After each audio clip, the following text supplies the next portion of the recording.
இது நாடகமா?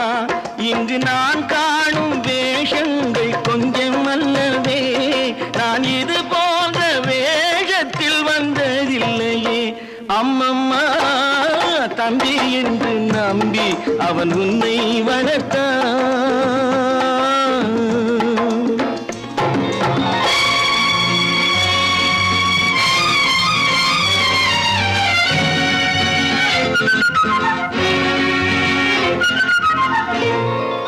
தங்கை எனும் இளைய கன்று தாய் வீடு வந்ததென்று என்னுடைய நாடகத்தில் காட்சி